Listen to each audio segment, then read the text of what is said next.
Bonjour à tous, je suis Sylvain du Bureau national e-twinning. La formation aujourd'hui est sur l'ouverture des établissements sur des programmes européens Erasmus+.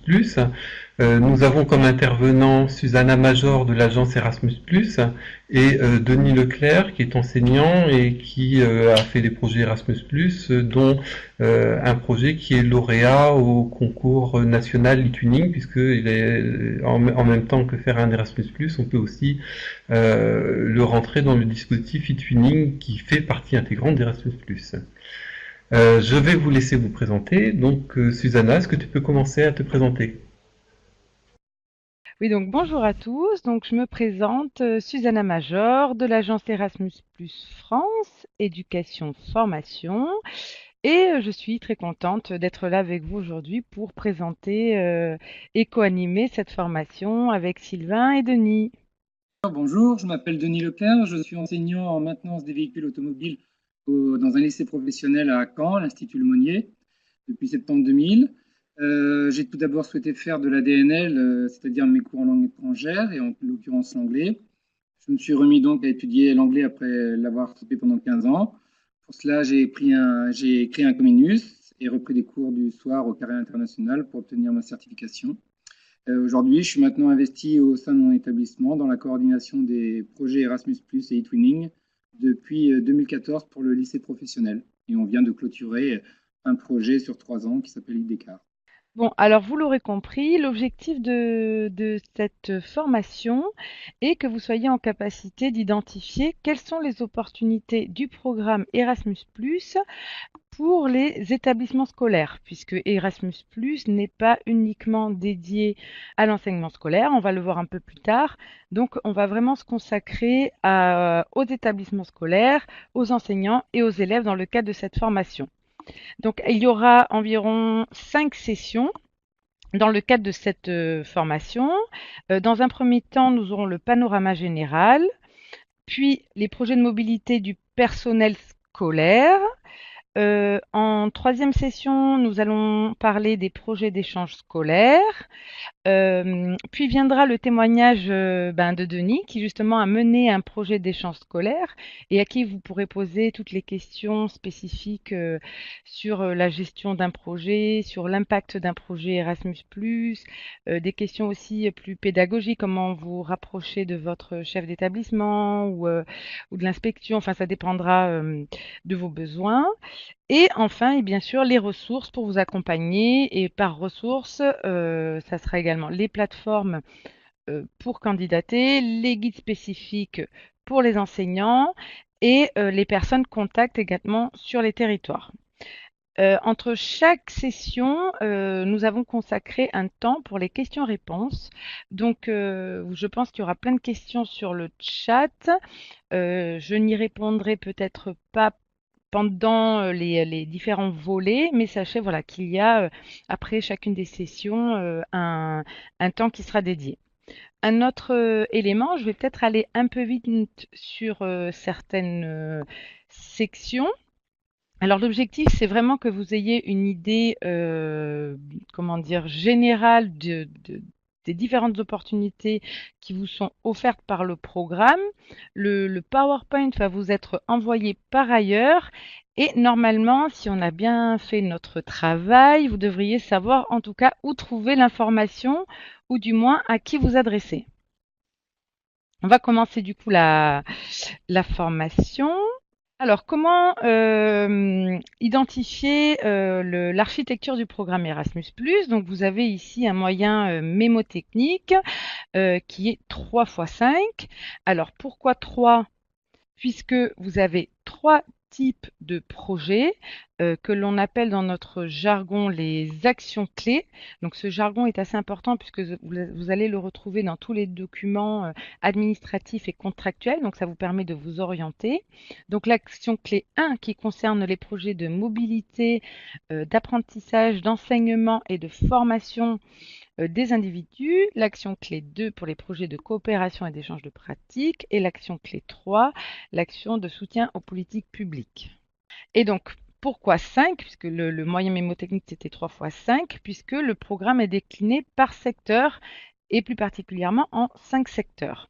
Donc celui de l'enseignement scolaire, celui de l'enseignement supérieur, de l'enseignement et la formation professionnelle auxquels sont également éligibles les lycées professionnels, le secteur de l'éducation des adultes et le secteur jeunesse qui du coup concerne plutôt l'éducation non formelle comme le volontariat européen ou des services civiques européens et qui ne sont pas gérés par l'agence nationale dont je fais partie mais par une autre agence, l'agence Erasmus+ Jeunesse qui est à Paris.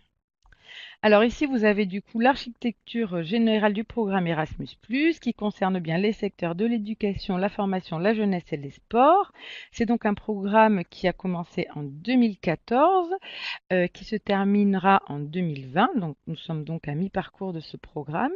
Il y a quand même un budget de financement de 14,7 milliards d'euros, dont environ 1 milliard sont dédiés pour les projets français.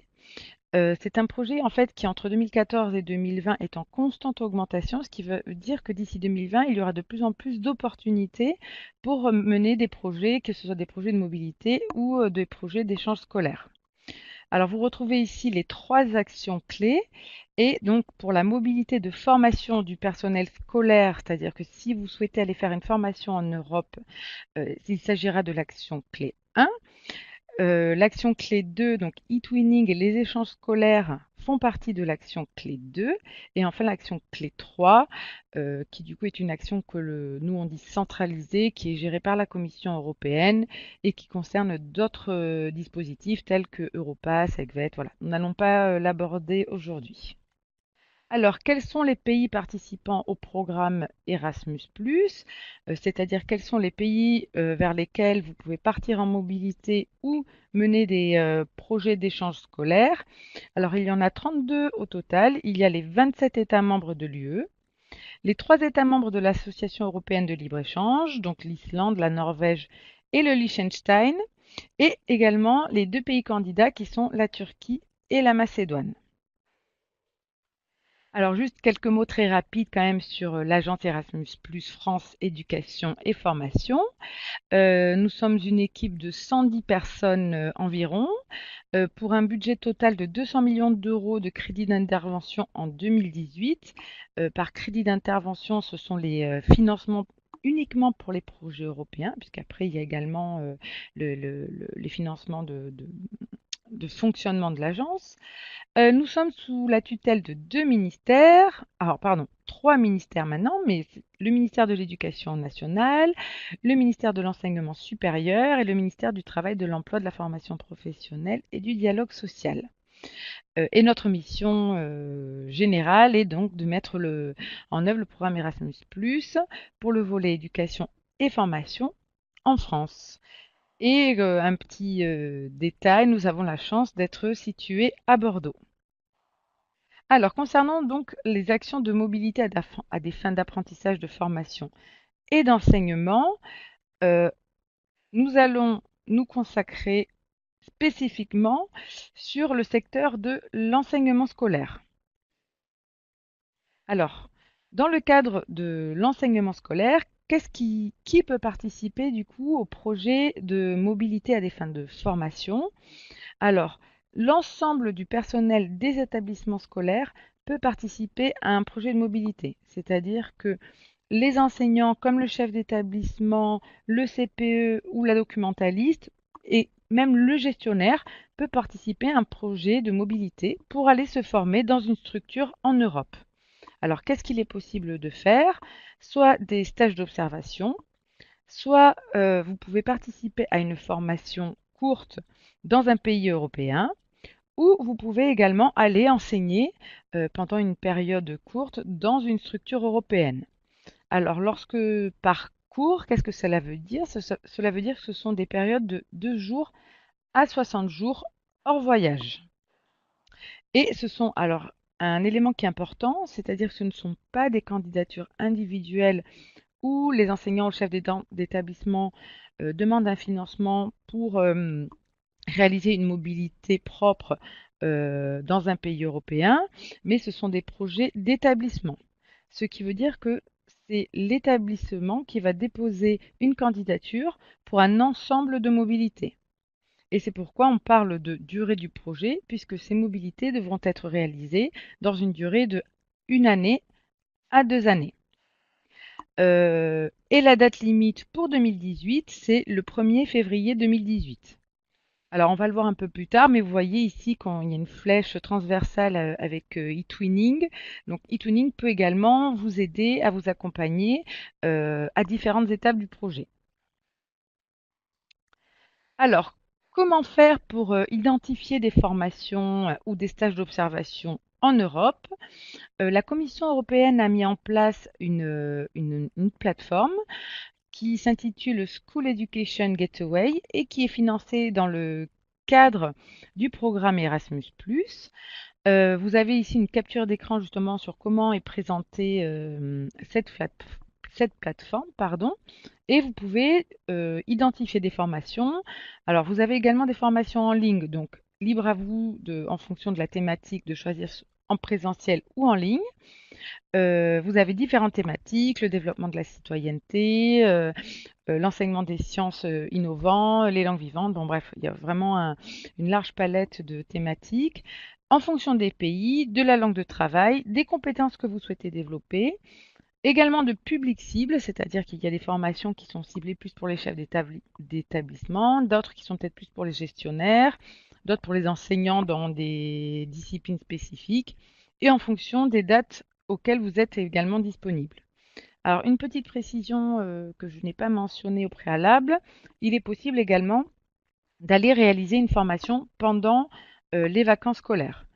Alors effectivement, ça permet d'éviter le problème du remplacement dans les établissements. Alors, comme je l'ai mentionné juste là, il y a effectivement également une offre de formation en ligne qui sont disponibles sur cette plateforme. Donc, si jamais le projet, vous n'avez pas eu le temps de remplir une candidature, si votre projet n'a pas été sélectionné, sachez que vous pouvez quand même développer vos compétences professionnelles grâce à ces formations sur la plateforme du School Education Gateway. Alors, nous allons rentrer un peu plus dans le dur. Alors, comment faire pour déposer un projet de mobilité de formation du personnel de l'enseignement scolaire? Alors, il existe deux options.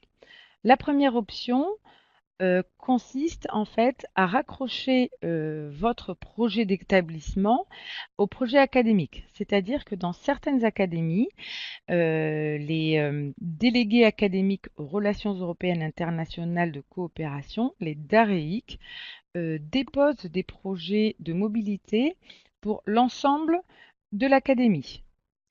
Alors effectivement, ce sont des projets académiques avec des thématiques et des objectifs précis.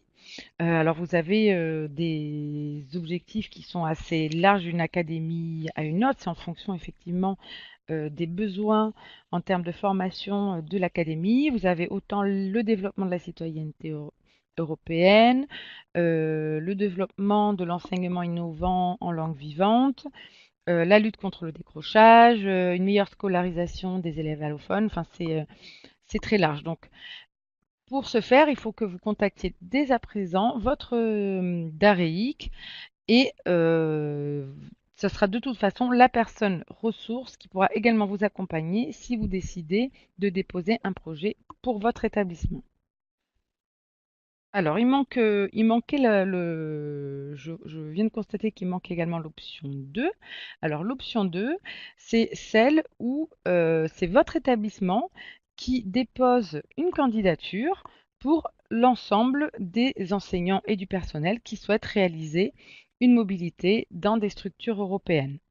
Donc, c'est donc l'établissement qui recevra l'ensemble du financement qui sera du coup à réorganiser en fonction des mobilités et des durées de mobilité pour la durée du projet. Alors, on verra après comment faire et où trouver ce formulaire de candidature. Par rapport aux critères d'évaluation d'un projet de mobilité scolaire, il y a 3 critères principaux. Alors, le premier critère est celui, de la pertinence du projet par rapport aux objectifs de l'action. C'est-à-dire, est-ce que le projet de mobilité répond bien à l'analyse des besoins réalisés au sein de l'établissement scolaire en termes de formation du personnel? Le critère numéro 2 concerne la qualité de la conception et de la mise en œuvre, c'est-à-dire est-ce qu'il y a eu une préparation linguistique avant la mobilité? Est-ce qu'il va y avoir une préparation également interculturelle? Il y a également les questions de logistique, de programme de travail également de la formation à l'étranger et également quelques outils de gestion de projet sur comment justement est-ce qu'il y a un rétro-planning, comment va être géré le financement et le suivi des activités. Le troisième critère concerne l'impact et la diffusion du projet. Et par impact et diffusion, comme on est dans un projet d'établissement, cela veut dire comment les acquis de la mobilité par les différents personnels partis réaliser justement ces formations en Europe va pouvoir être réexploité au sein de l'établissement. Vous pourrez retrouver tous les critères d'évaluation dans un guide Erasmus+, et du coup, ces critères d'évaluation dans le guide seront détaillés. Mais ça vous donne déjà un aperçu des attentes dans le cadre d'une candidature. Alors, comment utiliser eTwinning dans un projet de mobilité du personnel scolaire? Il peut être utilisé pour 2 des 3 critères d'évaluation. Notamment pour la qualité de la conception et de la mise en œuvre. Vous faites déjà peut-être des projets e-twinning. Donc effectivement, il peut vous aider à la préparation logistique avant une mobilité, c'est-à-dire que si vous décidez d'aller faire un stage d'observation dans un établissement, vous pouvez demander également à votre contact dans l'établissement partenaire d'accueil de s'inscrire sur eTwinning et il pourra du coup vous aider soit à être logé dans une famille, soit à être voilà, par rapport aux hôtels, par rapport aux problèmes de travail, etc. Il peut vous aider également à la préparation linguistique et interculturelle, puisque sur eTwinning, vous pouvez communiquer dans la langue de travail et du coup de la langue de formation que vous allez réaliser. Et il peut servir également de carnet de bord pendant les mobilités pour une meilleure capitalisation des acquis de la mobilité, par meilleure capitalisation des acquis de la mobilité. Cela veut dire que parfois on va réaliser une mobilité de 5 jours. Vous avez acquis un certain nombre de compétences pendant la mobilité, mais à votre retour de mobilité, effectivement, le fait de ne pas avoir fait un suivi détaillé de ces compétences, vous avez du mal à argumenter sur quelles sont les compétences acquises. Par rapport à l'impact et la diffusion, effectivement, eTwinning permet bien évidemment de diffuser les pratiques, les méthodes ou les ressources que vous avez pu observer ou acquérir vers d'autres enseignants en France et en Europe. Ils vous permettent également de mettre en pratique justement les pratiques, méthodes et compétences acquises, notamment dans le cadre d'un projet eTwinning. Et ça peut également être la plateforme qui vous permettra de poursuivre les échanges avec les enseignants rencontrés dans un premier temps. Ou candidater, l'Agence française a mis en place une plateforme de candidature qui s'intitule Pénélope Plus. C'est la même plateforme de candidature que ce soit pour les projets de mobilité ou pour les projets d'échange scolaire. Et vous avez sur cette plateforme toutes les informations nécessaires, les guides d'accompagnement, les dates de candidature, les financements, voilà, toutes les informations à savoir et surtout les formulaires de candidature. Alors, là, je vais faire juste un focus assez rapide sur les projets de mobilité dans le cadre de l'enseignement et la formation professionnelle pour les lycées professionnels. Dans le cadre de ce secteur et uniquement de ce secteur-là, effectivement, il est possible pour l'établissement, donc les lycées professionnels, d'envoyer leurs élèves et les apprentis en stage professionnel pour une durée de 2 semaines à 3 mois ou de 3 semaines à 12 mois dans des organismes en Europe.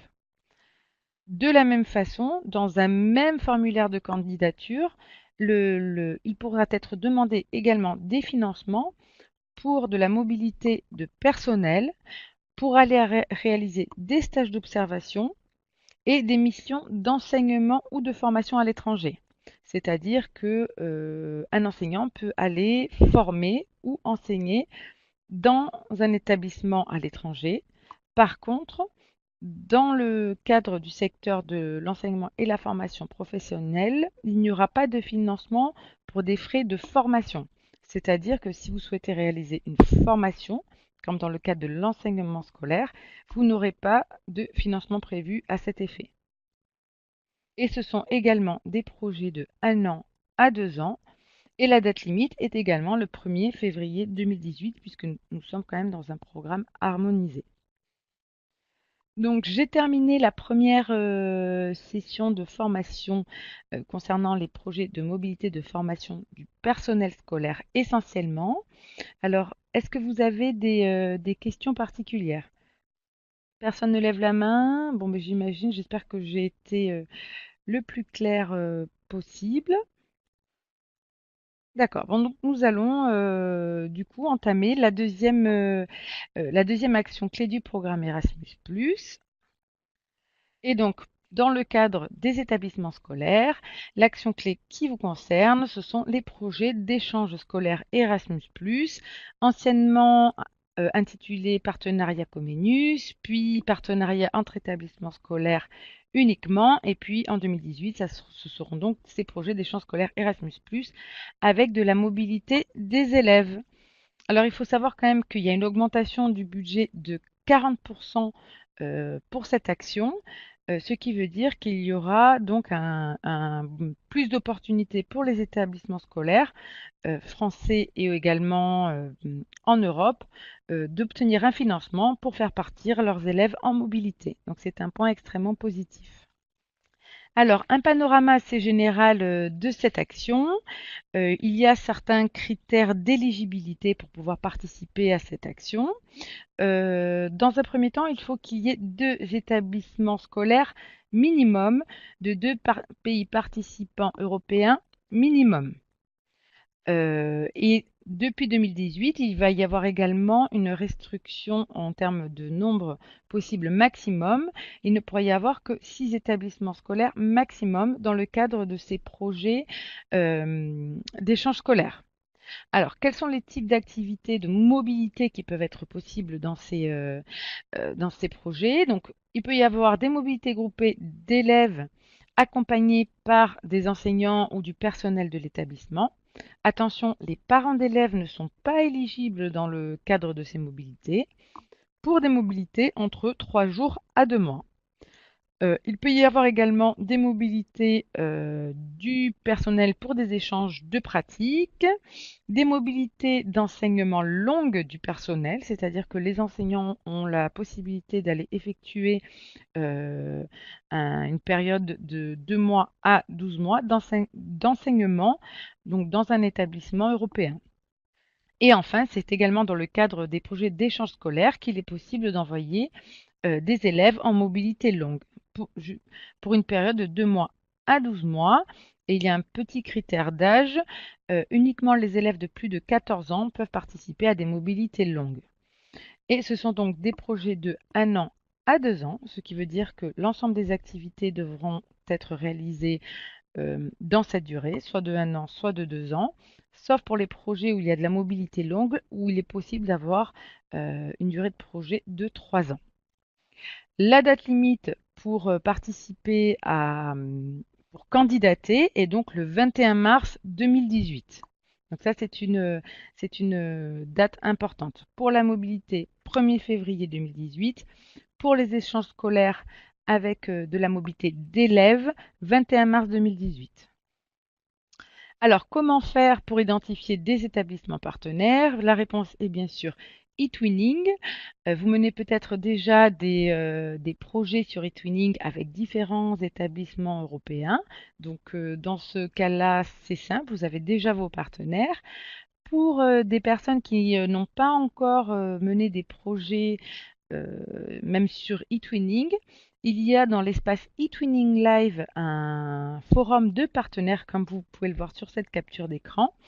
Et dans le cadre de ces forums qui sont organisés par âge, c'est-à-dire, donc là on voit c'est 4, 11 ans, 12, 15 ans, 16, 19 ans. Il y a également une section spécifique à Erasmus+, et dans cette section spécifique, vous pouvez soit déposer une annonce par rapport à un projet que vous aimeriez mener sur une thématique précise, soit répondre à des annonces qui sont laissées par d'autres établissements et qui aimeraient coordonner un projet d'échange scolaire.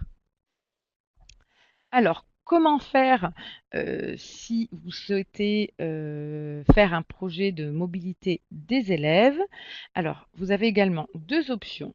La première option, c'est que votre établissement est partenaire d'un projet coordonné par un autre établissement européen. Alors, ça veut dire que vous allez participer à la préparation du projet avec les autres établissements partenaires. Si le projet est sélectionné, votre établissement va quand même signer un contrat avec l'Agence française pour le portage financier, puisque vous allez recevoir un financement. Et il y aura quand même de la gestion administrative et financière. Mais la gestion générale du projet Erasmus sera moins, comment dire, lourde que celle d'un établissement qui est coordinateur. L'option 2, donc vous êtes coordinateur, c'est-à-dire que vous avez la main sur le projet, même si on est bien dans un projet européen avec des partenaires européens. C'est donc vous qui allez préparer la candidature et donc mutualiser l'ensemble des informations. C'est vous qui allez compléter la candidature en ligne sur Pénélope Plus pour l'ensemble des partenaires et vous allez devoir assurer le suivi administratif et financier comme pour les autres, comme pour les établissements partenaires, mais vous aurez également le suivi des activités qualitatives. Alors, pour vous donner un exemple de projet d'échange scolaire Erasmus+, vous avez ici un panorama général. Alors, avec 4 établissements partenaires, donc un collège français qui est coordinateur. C'est donc lui qui va déposer la candidature sur Pénélope+, pardon. Vous avez un partenaire d'un collège allemand, un partenaire d'un collège espagnol, et vous pouvez également intégrer dans le cadre du partenariat un autre collège français. C'est d'ailleurs une recommandation de l'Agence nationale française. Alors ici, vous avez plusieurs thématiques qui sont mises en avant, le numérique, les langues, la prévention du décrochage, mais vous avez une palette assez large de thématiques sur lesquelles vous pouvez travailler. Il faut savoir que le financement maximum par an et par établissement est de 16 500 €, ce qui veut dire que dans ce cas-là, avec 4 partenaires et sur un projet de 2 ans, le budget total sera de 132 000 €. Il faut savoir également que nous sommes quand même dans des projets européens et que les projets d'échange scolaire doivent répondre à certaines thématiques.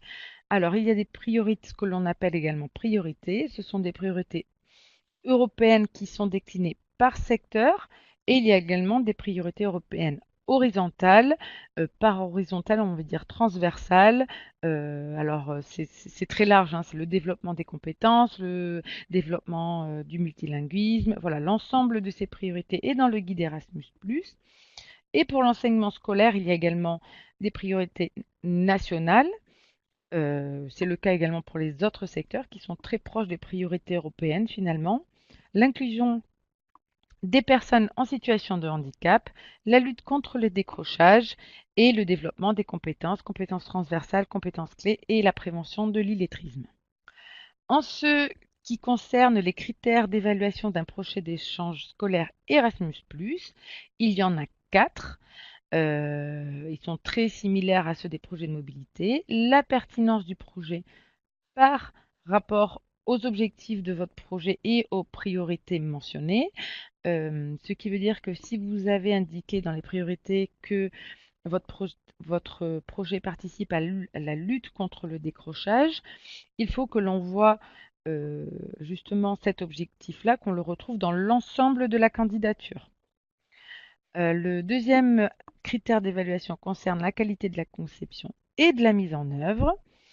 Le troisième critères d'évaluation concernent la qualité de l'équipe responsable du projet et des modalités de coopération, puisqu'on est dans une gestion de projet qui est moins simple que celle de la gestion, que celle des projets de mobilité.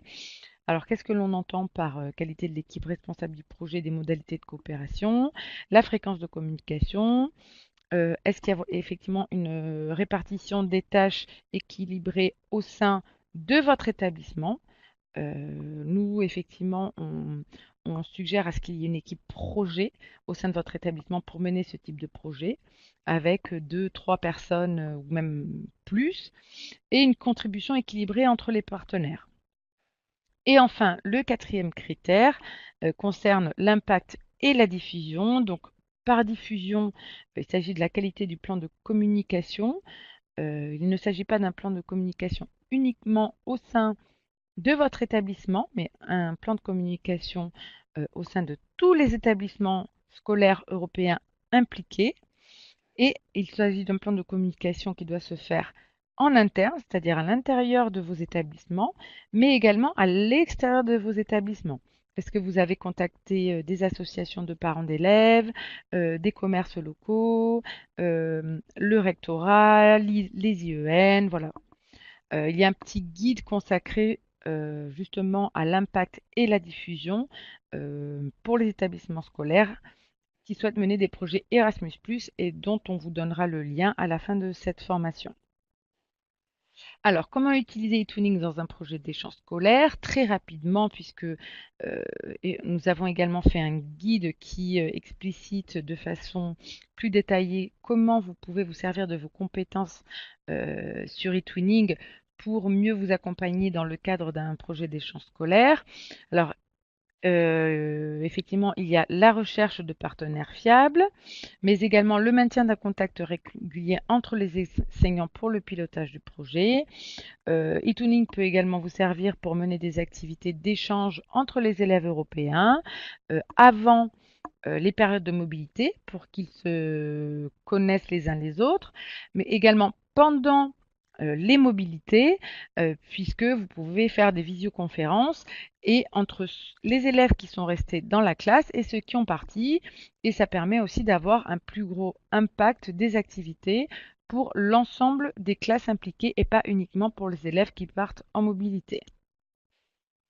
Alors, en termes de diffusion et d'impact, je pense que mon collaborateur Denis Leclerc va vous en toucher quelques mots, mais effectivement, eTwinning peut également vous accompagner pour ces deux critères-là, puisque grâce au TwinSpace, vous avez un espace numérique gratuit, sécurisé, pour mutualiser l'ensemble des activités.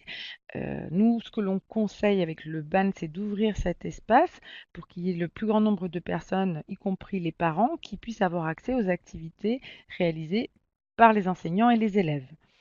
Vous avez également un grand nombre d'outils numériques gratuits et mutualisés sur cette plateforme. Et un atout également qui est considérable, c'est que vous pouvez bénéficier d'un accompagnement à l'utilisation justement de ces outils numériques, soit par les correspondants académiques, soit par les ambassadeurs eTwinning. D'autres options sont également de candidater au label lorsque vous aurez réalisé votre projet Erasmus+, de candidater au label de qualité nationaux ainsi qu'au label de qualité européen, mais également il y a un concours national eTwinning avec une catégorie spécifique Erasmus+, et qui est réalisé au ministère de l'Éducation nationale, ce qui est une reconnaissance également officielle de la qualité de votre projet et du projet qui est réalisé avec les élèves. En termes d'impact, effectivement, vous pouvez essaimer l'ensemble des compétences, pratiques, méthodes, ressources acquises, soit auprès d'enseignants de votre établissement, mais également à l'extérieur de l'établissement. Vous pouvez développer un nouveau partenariat avec d'autres établissements via un projet eTwinning, et vous pouvez également poursuivre le travail collaboratif entre classes qui a été entamé, y compris à l'issue du financement, c'est-à-dire à l'issue des 1 an, 2 ans ou 3 ans de votre projet.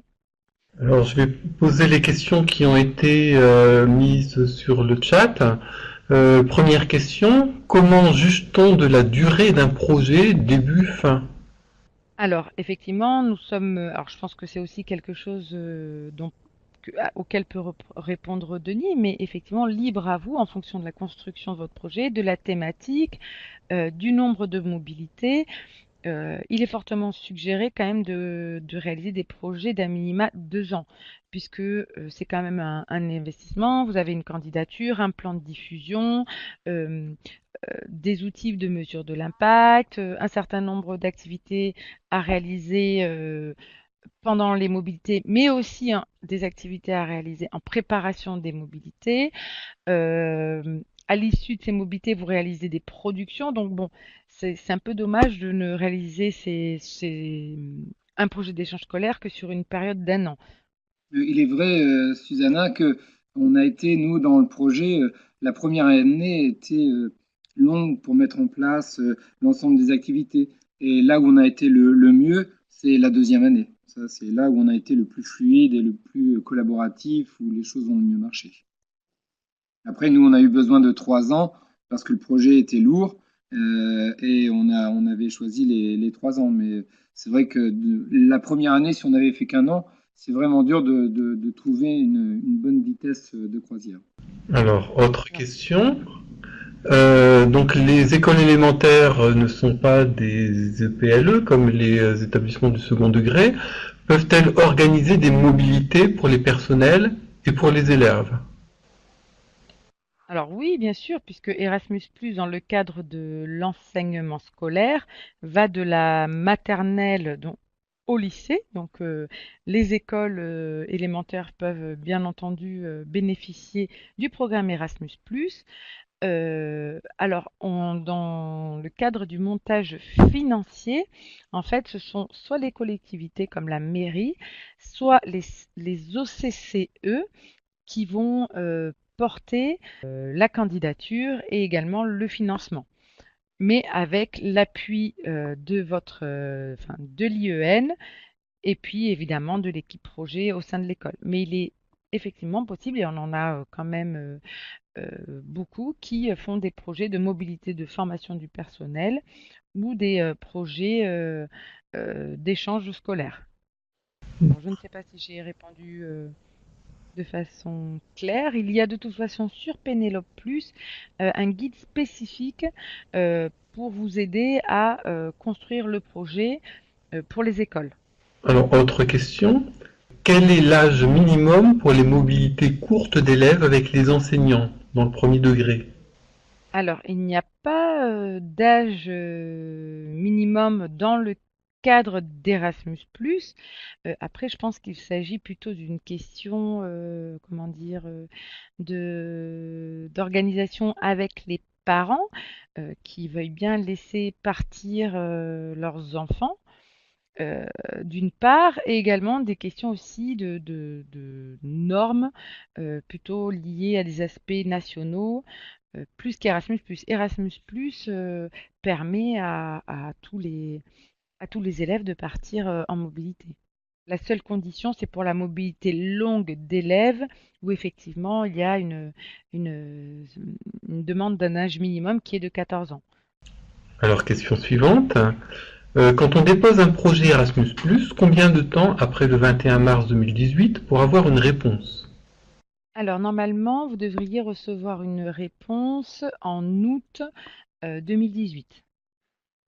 Des expériences de départ en groupe en élémentaire, je veux dire pas des classes entières, accord donné par la hiérarchie pour le départ dans ces conditions.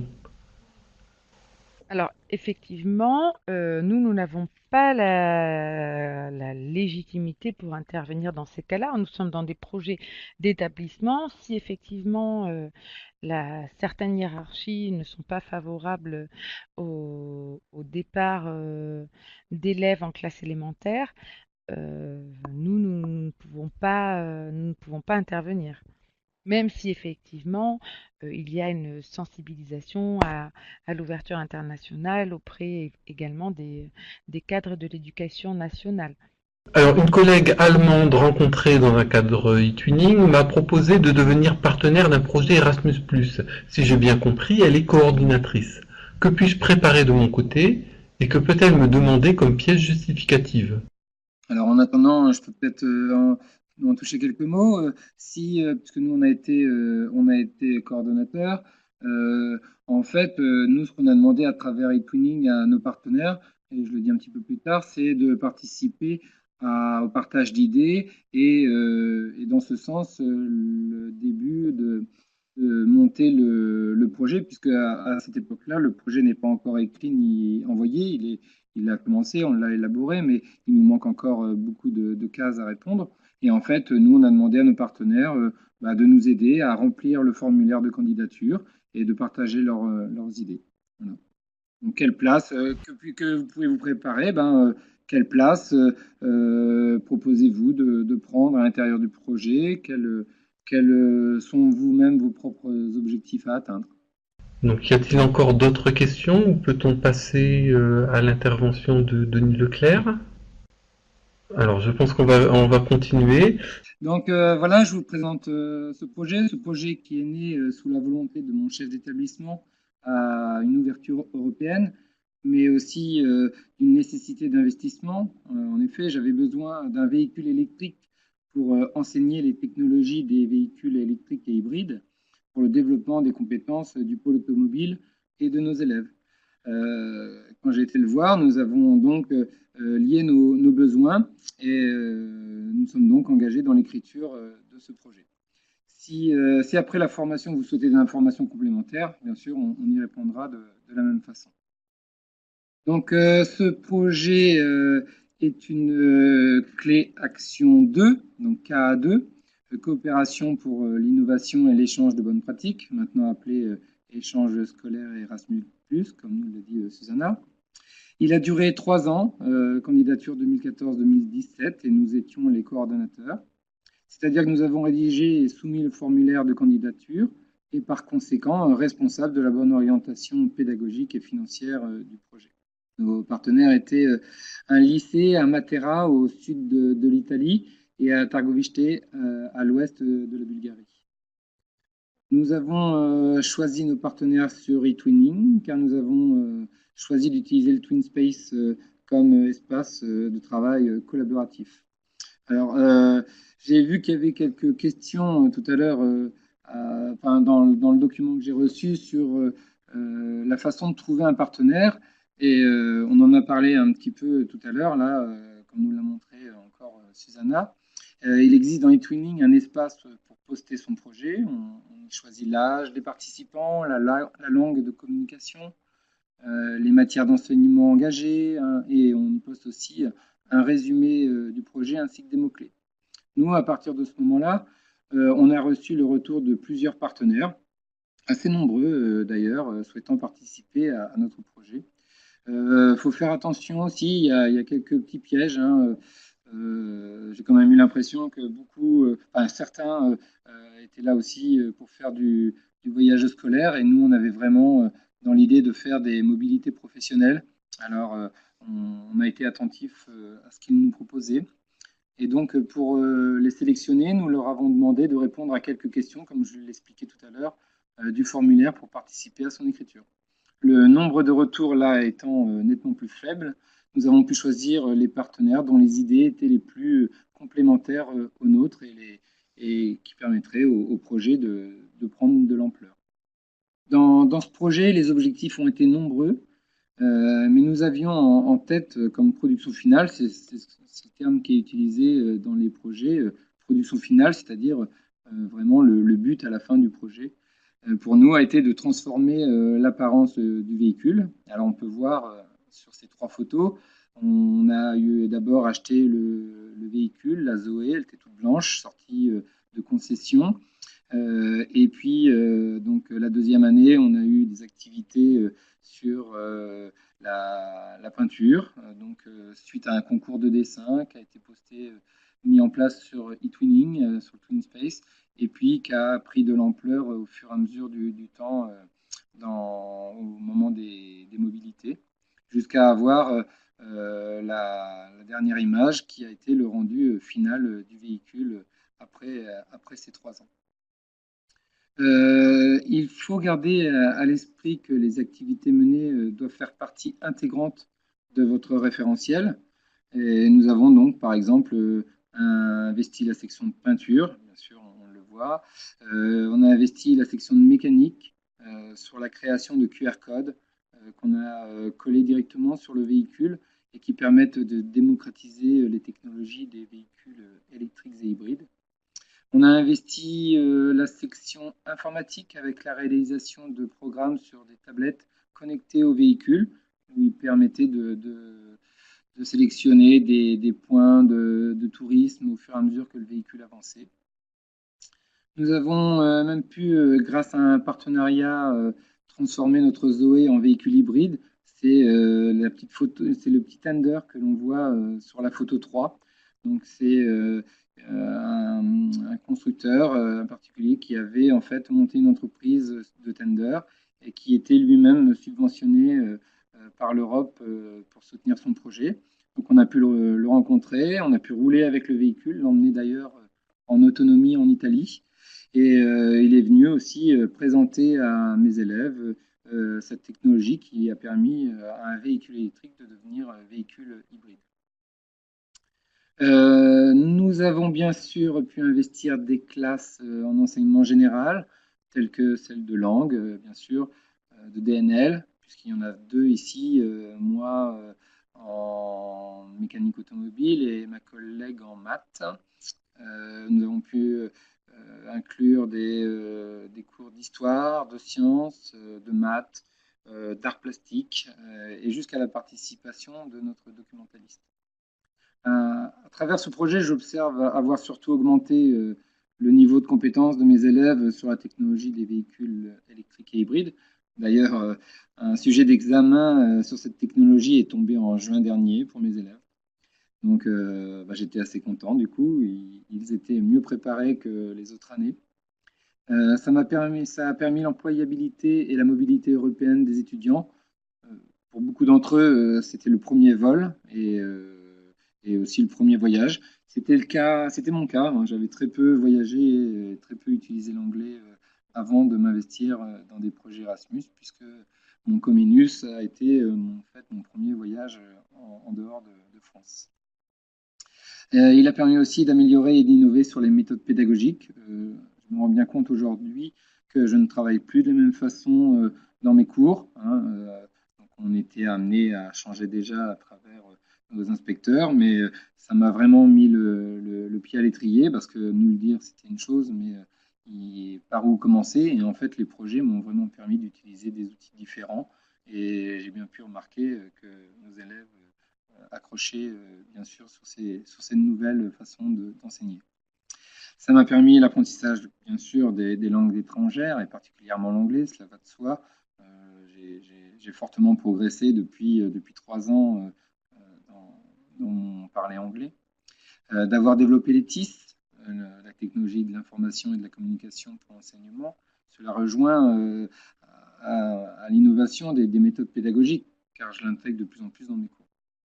Et enfin, augmenter la citoyenneté européenne chez les jeunes.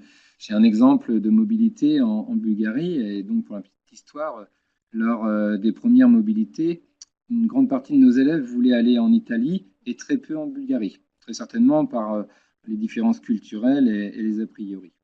Et du fait, il m'a fallu beaucoup de communication pour convaincre mes élèves et former un groupe.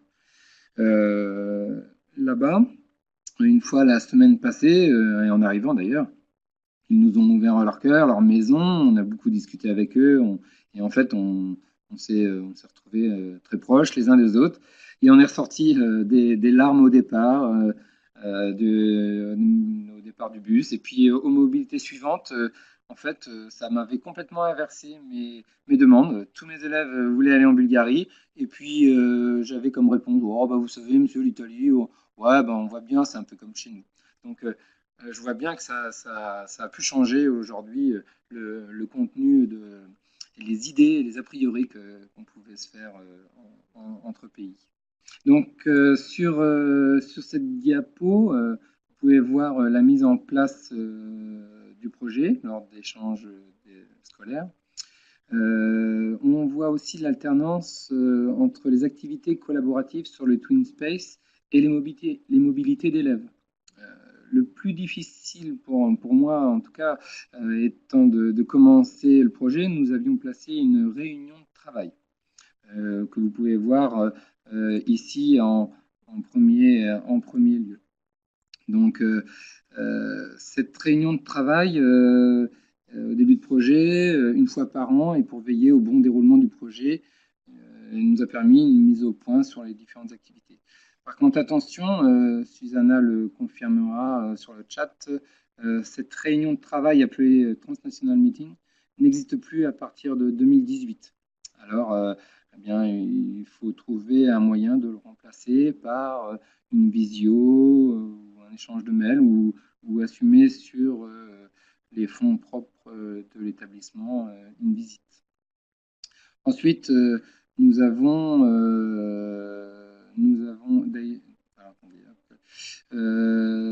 nous voyons donc ces alternances d'activités collaboratives et on a préparé le meeting qui se passait d'abord en France. On a aussi d'abord choisi qu'il se passe en France pour donner l'orientation, comme nous étions les coordinateurs.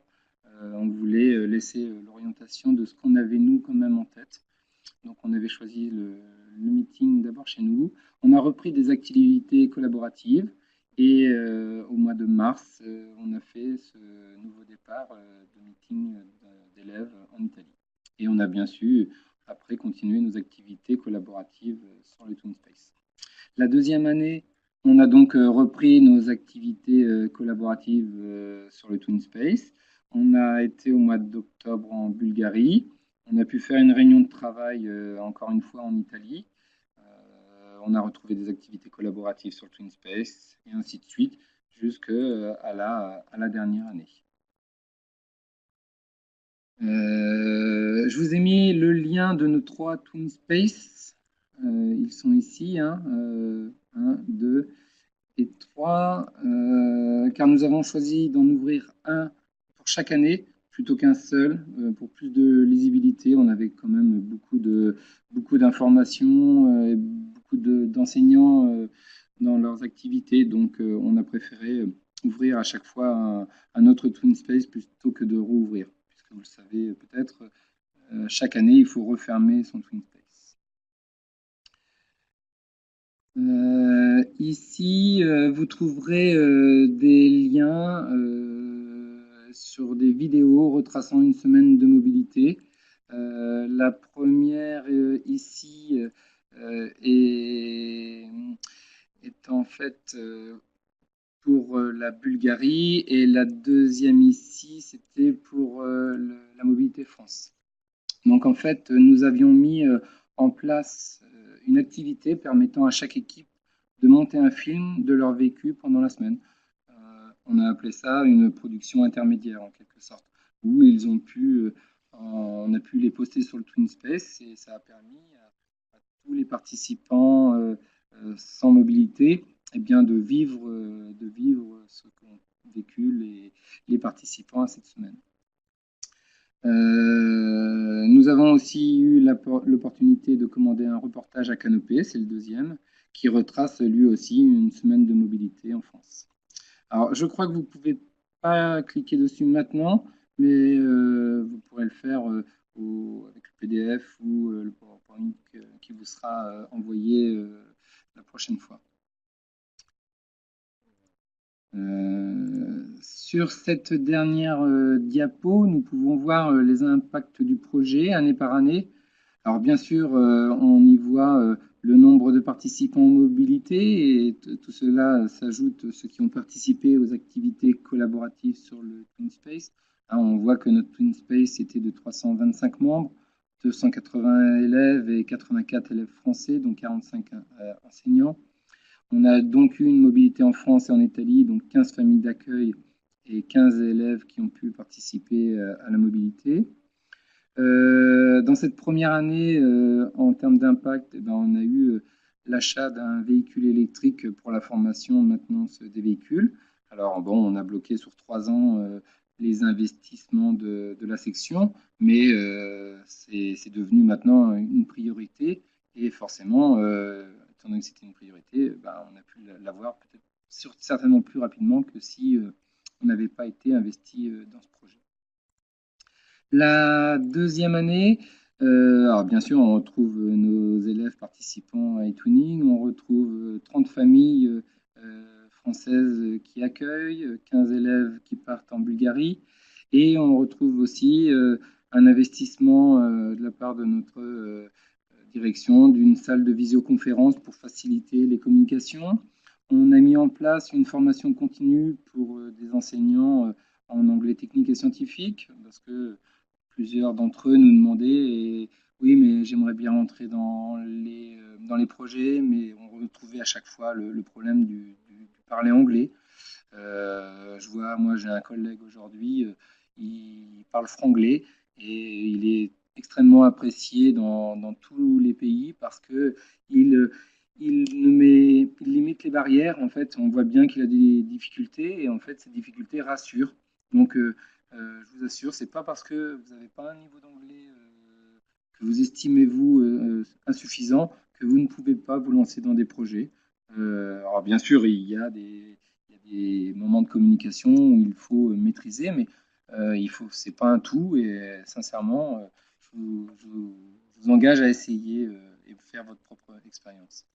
Mais aussi donc un partenariat avec des professionnels d'équipement pédagogique que j'ai contactés. Ils ont été jusqu'à me prêter des machines à 15 000 euros pour faire des démonstrations sur des simulateurs de conduite des véhicules hybrides. J'ai obtenu des films en 3 dimensions de tous les types de véhicules par le GNFA, c'est le groupement de formateurs automobiles. J'ai obtenu aussi d'autres matériels didactiques que j'avais eu besoin lors de la mobilité en France. Et donc, tout ça, ça a été des prêts, ça s'est très bien passé. On a pu communiquer, eux de leur côté, moi du mien, et effectivement, ça a mis une bonne dynamique de projet. Un autre résultat, la deuxième année, a été la fraternité entre partenaires, la chute des préjugés et un rapprochement entre les élèves du lycée professionnel et du lycée technique, puisque à chaque fois, on partageait le nombre de places entre les deux lycées. Et j'ai vu des jeunes de lycée technique dire à mes élèves, en fait, les gars du LP, vous n'êtes pas si imbéciles que ça. Je vous aime bien. Et voilà, et le LP, de la même façon, bah oui, c'est vrai, vous n'êtes pas non plus comme on le pensait. Donc j'ai trouvé ça assez drôle et c'est sorti de leur propre bouche. La troisième année, donc, on a été un peu la tête dans le guidon, donc on n'a pas pu inscrire tous nos élèves. Il fallait tout clôturer et ça s'est passé très très vite. Mais on a quand même pu avoir nos 15 élèves en mobilité en Bulgarie et 15 élèves en mobilité en Italie. Et puis la troisième année, on a pu, en termes de résultats, avoir un partenariat avec une entreprise, comme je vous l'ai dit précédemment, pour rendre notre véhicule autonome sur plus de 600 km. Une découverte d'entreprise à l'étranger, particulièrement en Bulgarie. L'obtention d'un label qualité national et européen, ainsi que le prix lauréat Erasmus+. On a eu aussi, je ne l'ai pas noté, mais on a répondu à un concours Move to Learn, Learn to Move. Et on est passé, donc j'ai obtenu 25 billets d'avion pour des élèves pour les emmener découvrir un de nos partenaires qui n'avait pas eu la chance, eux, d'y aller. Donc j'ai jusqu'à décembre l'année prochaine pour utiliser mes 25 billets d'avion et emmener ceux de ma classe qui n'ont pas pu avoir la chance de ce déplacement. On a aussi, en termes de résultats, l'écriture de 2 nouveaux projets, Clé Action 1, Clé Action 2. C'est parce que moi maintenant j'ai vraiment envie d'emmener mes élèves en stage à l'étranger. KA2, parce que ma direction a aussi envie de poursuivre le travail. Donc on a signé un nouveau partenariat dont nous sommes les coordonnateurs entre une école en Suède et à Séville en Espagne. Un autre résultat est l'implication croissante d'enseignants dans les projets au sein de l'établissement, puisque dans ce nouveau projet KA2 qu'on démarre cette année, on est un noyau de 6 profs à préparer, alors que l'année dernière, j'étais uniquement avec ma collègue coordinatrice. Et nous développons aujourd'hui nos projets et nous les tournons vers des projets internationaux, puisque on a déjà un projet qui a été mis en œuvre en Inde et un autre en Chine, où 2 étudiants ont été faire une formation sur SolidWorks dans ces pays.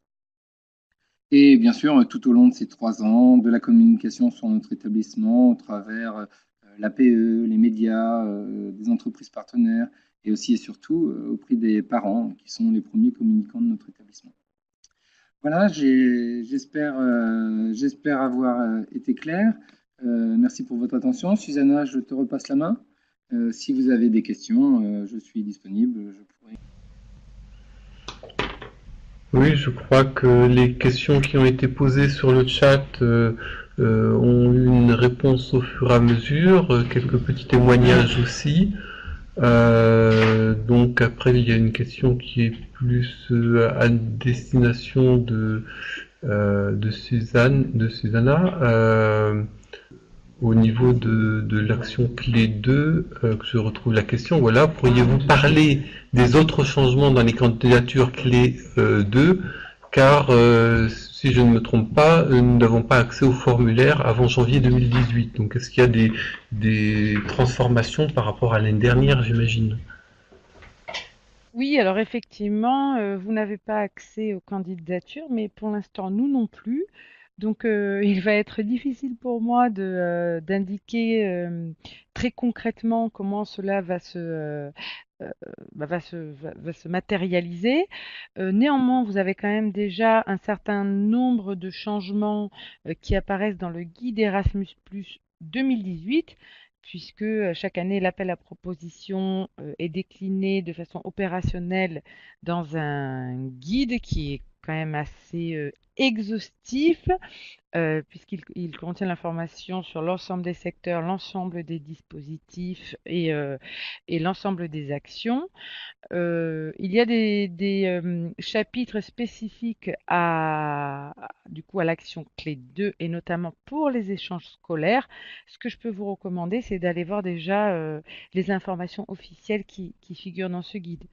Moi, tout ce que j'ai comme information à ma connaissance, c'est qu'effectivement, à partir de 2018, il devrait y avoir deux lignes budgétaires et non plus trois comme c'est le cas, c'est-à-dire qu'il y aura les frais d'organisation et les frais de mobilité.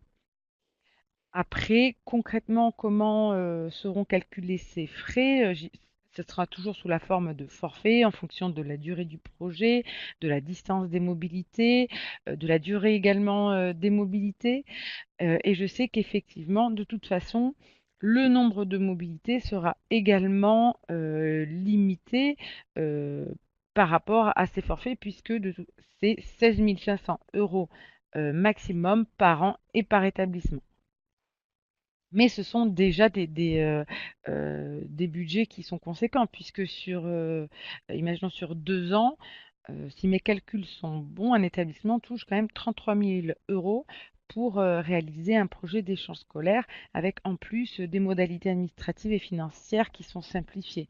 Donc je pense que voilà, en tout cas, ce sont les éléments dont je dispose actuellement, et il faudra attendre un petit peu avant de voir ces formulaires de candidature. On peut continuer juste pour les quelques questions qui sont posées. Où trouve-t-on ces guides? Je crois que tu as dans ton diaporama. Alors, on va en parler juste, oui, exactement. Il y aura et les guides et effectivement les liens vers ces guides, puisque ça vous permettra d'y avoir accès directement. Alors, on m'a dit qu'on a 100 mobilités sur 3 ans. Alors, effectivement, alors c'est pas tout à fait la règle, en fait, c'est que vous pouviez, si vous vouliez, dans le cadre des appels à propositions pour les projets de partenariat scolaire entre établissements scolaires uniquement, avoir des frais jusqu'à 100 mobilités. À partir du moment où c'est pertinent par rapport à votre projet, puisque c'est très lourd aussi à organiser en termes d'activité. À partir de 2018, de toute façon, ce sont vous avez des calculateurs automatiques de distance, mais également des frais d'organisation, et ça se fait automatiquement dans la candidature. Donc, si vous envoyez des élèves très loin sur une durée très longue, effectivement, de toute façon, vous allez toucher des sommes, comment dire, sont conséquentes, ce qui va de toute façon réduire le nombre total de mobilités. Après, ce sont des forfaits, libres à vous d'harmoniser. Justement, vous pouvez utiliser dans le cadre des frais d'organisation de l'argent pour envoyer plus d'élèves en mobilité. Donc ça devient un peu plus complexe. Je vous souhaite d'avoir ce problème-là. Ça veut dire que vous êtes déjà dans la candidature et que normalement vous avez de grandes chances d'être sélectionné. Oui, c'est ça, parce que en fait, sur le projet IDECAR 2014-2017, on a pu écrire effectivement le nombre de mobilités qu'on souhaitait. On avait estimé un groupe de 15 en mobilité était satisfaisant, donc on a pu, à chaque départ des partenaires et nous-mêmes, mettre 15 élèves dans la mobilité. Et effectivement, à l'écriture de la candidature 2017, on s'est retrouvé à avoir 100 mobilités, y compris d'ailleurs les mobilités d'enseignants, donc les réunions de travail, ce qui nous a réduit nos 15 mobilités d'élèves à 6. Voilà. Effectivement, c'est c'est un petit peu compliqué, c'est beaucoup d'investissement pour 6, mais d'un autre côté, c'est la raison pour laquelle je veux utiliser eTwinning et le TwinSpace, c'est pour pouvoir justement investir plus d'élèves dans le projet, et bien sûr en leur promettant pas forcément des mobilités, mais voilà, en tout cas pour le KA2 et l'échange, nous on est sur 3 ans avec 3 établissements et 3 ans, 3 établissements, de mobilité par an. Ça nous emmène 6 élèves par mobilité. Maintenant, si vous êtes pour 2 ans avec un seul partenaire, forcément, vous augmentez aussi le nombre de mobilités à chaque fois. Si maintenant vous mettez un partenariat avec 5 établissements et 3 ans, ben là, vous allez certainement avoir encore moins que 6 élèves. Après, ça dépend du nombre de mobilités que vous voulez faire par an. Si vous voulez en faire une dans chacun des pays, ou 2 ou 3, en fait, voilà. Mais on a été confronté effectivement cette année à ces 100 mobilités qu'on a dû se tenir. Alors, une question encore sur savoir quels élèves choisir pour les départs. Donc, on est déjà sur un projet utilisant le TwinSpace. Les élèves sont bien investis. Je ne vois pas comment dire qui part et qui ne part pas. Oui, c'est un sujet assez difficile, c'est vrai. Euh, Maintenant, nous, on utilise aussi les familles d'accueil, parce que dans les échanges, on a besoin de familles d'accueil.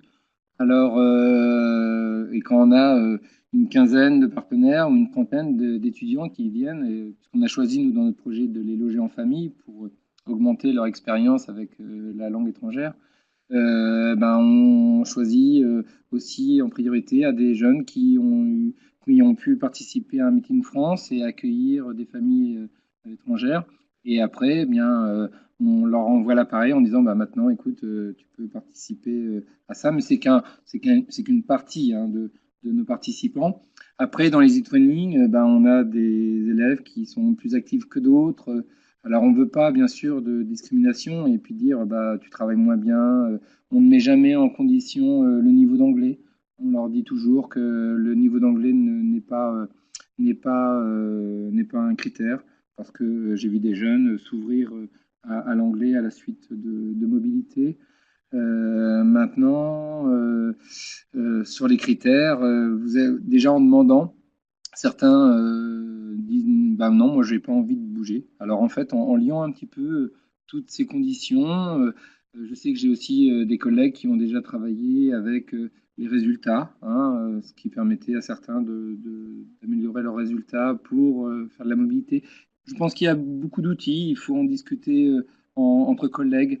Et d'ailleurs, ça me fait réagir sur un point, essayer de ne pas être tout seul, de ne pas tenir ce projet-là seul. C'est un projet qu'il faut maintenir avec des collègues, qu'il faut partager et, à mon avis, pas vivre tout seul, quoi. Donc, encore une fois, ces décisions, les prendre ensemble. Merci. Donc, Susanna, tu peux peut-être continuer. Vos atouts d'e-twinner pour mener un projet Erasmus+. Alors effectivement, lorsque vous menez des projets sur eTwinning et notamment les projets qui ont un label qualité nationale, voire européen pour certains, vous développez un certain nombre de compétences qui sont totalement réexploitables dans le cadre d'un projet Erasmus+. Alors, notamment des compétences numériques, des compétences linguistiques et interculturelles, puisque vous êtes déjà dans des échanges avec des enseignants et aussi parfois des élèves avec issus de d'autres pays. Un aspect important qui va vous être également demandé à la candidature concernant votre partenariat, c'est que lorsque vous menez ce type de projet, vous avez très, très souvent une relation avec les partenaires qui est établie et fiable. Alors, n'hésitez pas à le mentionner dans le cadre de cette candidature-là. Si vous menez un projet depuis 3 ans, même si vous en avez fait plusieurs avec le même type de partenaire, il y a un certain nombre de barrières qui ont déjà été franchies et vous n'en avez peut-être parfois euh, conscience, puisque c'est déjà un acquis, mais justement, c'est valorisant dans le cas d'une candidature. Ça permettra à l'évaluateur de mesurer justement la fiabilité de votre partenariat. Vous avez également une expertise de la conduite de projet européen. Par expertise de conduite de projet européen, je parle essentiellement de la pédagogie. Vous faites déjà un grand nombre d'activités euh, pédagogiques dans la classe avec d'autres classes européennes. Toutes ces activités-là, vous les réexploitez dans le cadre d'un projet financé par Erasmus+, puisque eTwinning c'est Erasmus+, ou plutôt les projets d'échange scolaire Erasmus+, sont e-twinning avec de la mobilité physique financée. Donc l'important, c'est vraiment toute la pédagogie qu'il y a derrière ces projets, peu importe qu'ils soient virtuels ou physiques. Le fait que ce soit physique effectivement a un impact supplémentaire, mais néanmoins la pédagogie reste la même.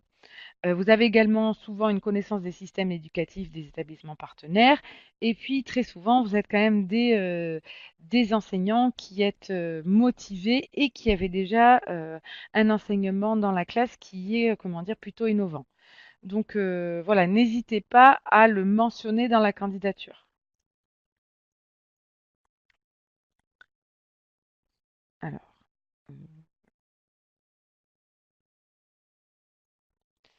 euh, je ne sais pas s'il y a encore quelques petites questions à ce stade-là, avant de rentrer dans les ressources. Donc, je travaille avec mes collègues de langue, je suis professeur de SVT, et mes collègues des autres pays sont très fiables. Une de mes amies depuis 12 ans et une autre prof de SVT aussi Portugal, donc en fait voilà, c'est plus un témoignage. Exactement. Ce qui est intéressant, du coup, si vous déposez une candidature, enfin, si votre établissement et vous êtes la personne contact au sein de votre établissement, déposez une candidature, c'est le genre d'élément qu'il ne faut pas hésiter à mentionner dans justement la candidature. Alors, Madame Fouguerolles demande si effectivement elle le mentionne. Oui, oui, je confirme. Il ne faut pas hésiter à illustrer de la façon la plus concrète possible toutes les compétences que vous avez développées dans le cadre des projets e-twinning que vous avez et que vous menez certainement. Ils participeront également à l'obtention d'évaluations de qualité. Alors, si vous souhaitez vous lancer, comment faire? Alors, surtout, il ne faut pas, comment dire, être effrayé par l'étape suivante. C'est, alors, cette étape encore, elle, ça va. Donc, pour le montage de projets européens, je l'ai mentionné à plusieurs reprises dans le cadre de cette formation. Vous avez une plateforme unique qui s'appelle Penelope Plus. Donc, c'est sur cette plateforme, vous avez également le lien qui est indiqué sur cette diapositive, mais si vous allez sur Google et que vous tapez Pénélope Plus, Erasmus Plus, vous devriez normalement trouver le lien qui vous oriente voilà, sur la plateforme Pénélope Plus. Alors, il faut bien penser que vous êtes donc dans le secteur de l'enseignement scolaire. Et comme vous pouvez voir, pour avoir accès aux pages avec les formulaires de candidature et les différentes informations administratives et financières, vous avez d'un côté souligné en jaune organiser la mobilité, donc mobilité de l'enseignement scolaire, donc c'est la mobilité de formation du personnel scolaire uniquement, qui est l'action clé 1. Et dans le cas de l'action clé 2, pour mener des projets avec de la mobilité d'élèves, il s'agit des échanges scolaires. Donc c'est sur cette section-là, notamment ce lien-là, qu'il faudra cliquer pour avoir accès à l'ensemble des informations. Concernant la candidature, vous avez 4 étapes, comment dire, administratives principales. Alors ces étapes-là, les 2 premières, je pense que vous pouvez d'ores et déjà les réaliser. Donc la première étape, il s'agit de créer un compte sur une plateforme européenne qui s'appelle EU Login. Ça, il me semble que vous pouvez le faire à titre individuel, c'est-à-dire avec vos adresses email et vos noms et prénoms personnels individuels. Par contre, une fois que que vous êtes sur cette plateforme européenne, vous aurez du coup accès à ce qu'on appelle nous un portail URF-PDM. Alors ça, je dis que ça a l'air un peu effrayant, mais en fait, il faut juste que vous avez les liens sur la diapositive. Donc ça devrait faciliter les démarches. Et par contre, là, ce sont les informations concernant votre établissement scolaire qui devront être renseignées dans le cadre de ce portail. Une fois que vous aurez renseigné des informations sur ce portail, votre établissement obtiendra ce qu'on appelle un code PIC. Donc pour tous les établissements européens qui reçoivent des financements européens, c'est une condition obligatoire. Même en dehors du programme Erasmus+, les autres programmes et du coup les structures qui candidatent à d'autres financements de d'autres programmes doivent aussi obtenir un code PIC. Et normalement, cela devrait faciliter justement le renseignement de la candidature, quelle qu'elle soit, donc que ce soit un projet K1, projet K2, vous avez un certain nombre d'informations concernant votre établissement qui se remplit automatiquement une fois que vous intégrez ce code. Euh, la troisième étape, donc, c'est télécharger le formulaire en ligne sur Penelope Plus. C'est ce qu'on appelle les e-forms. Donc, ce sont des formulaires, voilà, comme c'est indiqué, qui sont en ligne et qui sont donc soumis également en ligne. Il faudra juste lorsque vous aurez terminé de renseigner ces formulaires, vous assurez que vous avez bien une connexion Internet. Et donc, c'est donc la quatrième étape. Alors, je vois que ça, comment dire, provoque certaines questions pour le premier degré. Alors, euh, c'est à l'établissement, donc à l'école élémentaire, de voir qui est le plus à même de réaliser le portage financier de votre projet. Nous, on a certains projets Erasmus+ du premier degré qui sont portés par des mairies, et puis on en a d'autres qui sont portés par l'OCCE. Donc, ce que je peux vous conseiller, c'est de prendre contact peut-être avec soit le service relations internationales de votre mairie, ou parfois c'est le service éducation, et également de prendre contact avec l'OCCE. Alors, le guide Erasmus+, chaque année, lorsque l'appel à proposition Erasmus+, est diffusé, vous avez donc ce guide qui contient l'ensemble des informations, comme je l'indiquais tout à l'heure, euh, pour tous les secteurs, pour toutes les actions, et un certain nombre d'informations également administratives et financières, les critères d'évaluation déclinés. Voilà, il est assez exhaustif. Il est aussi également, comment dire, il doit y avoir quelque chose comme 300 pages, mais il faut savoir qu'il y a des chapitres spécifiques par secteur. Donc, si vous cliquez sur mobilité de l'enseignement scolaire, vous devriez normalement, vu que ce sont parfois des formulaires aussi, enfin des guides en ligne, vous pouvez avoir un accès direct aux sections du scolaire. Alors le lien n'est pas indiqué sur cette diapositive, mais en première page de Pénélope Plus et même sur chacune des pages de Pénélope Plus, vous avez accès au lien. Alors, concernant les guides spécifiques, notamment l'enseignement scolaire, alors là, vous avez un guide de gestion financière du programme Erasmus+, qui concerne plus largement les porteurs de projets en général et pas uniquement le scolaire, mais vous avez deux guides qui ont été justement réalisés pour vous accompagner dans la rédaction de votre candidature, mais également dans l'élaboration de votre projet. Le premier concerne la diffusion et l'impact dans les projets scolaires Erasmus+. Alors, ce sont des guides pratico-pratiques qui ont été réalisés avec des enseignants et également les DAREIC des académies pour justement qu'ils soient le plus adaptés aux besoins du terrain. Donc, n'hésitez pas à le consulter, notamment pour la partie diffusion et impact de la candidature. Et nous avons également réalisé un guide avec le Bureau d'assistance nationale eTwinning qui présente les différentes, qui est en lien avec l'objet de cette formation, mais qui est cette formation de façon, la concrétisation de cette formation de façon plus approfondie. Donc n'hésitez pas à les consulter. Je pense qu'on pourrait également vous envoyer les liens à la suite de cette formation. Alors, j'ai également indiqué dans le chat tout à l'heure qu'il y a une plateforme européenne qui s'appelle, initialement elle s'appelait Valor, mais c'est une plateforme de valorisation de projets. Alors là, vous avez le lien et qui vous permet justement d'identifier des projets, soit d'échanges scolaires, soit de mobilité.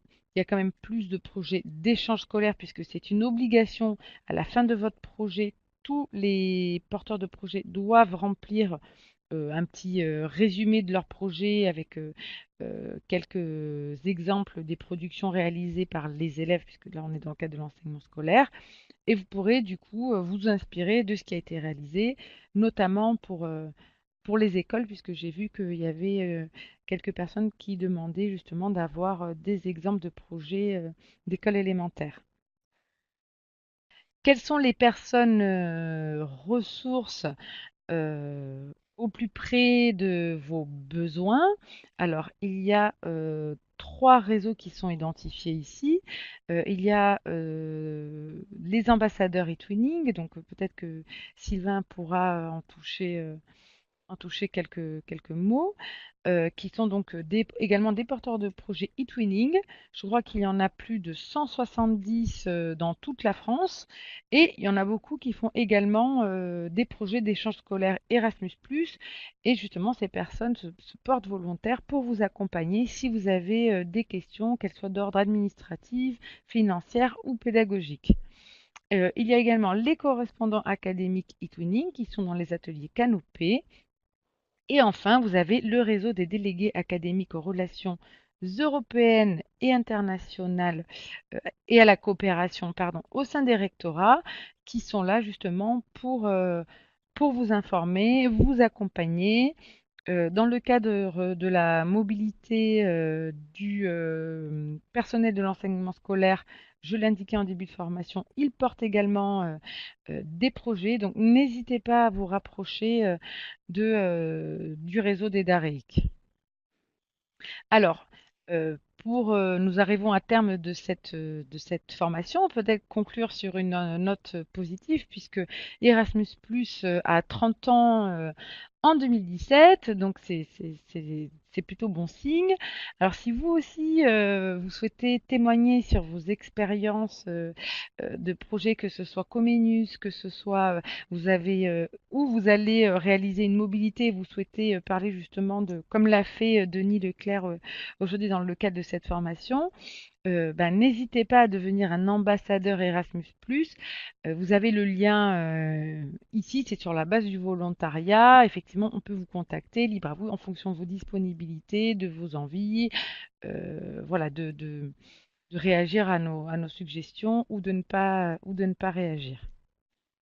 Deux dates à retenir, celle du 1er février 2018 pour la mobilité de formation du personnel de l'enseignement scolaire, et la deuxième date de dépôt de candidature à retenir est le 21 mars 2018 pour les projets d'échange scolaire.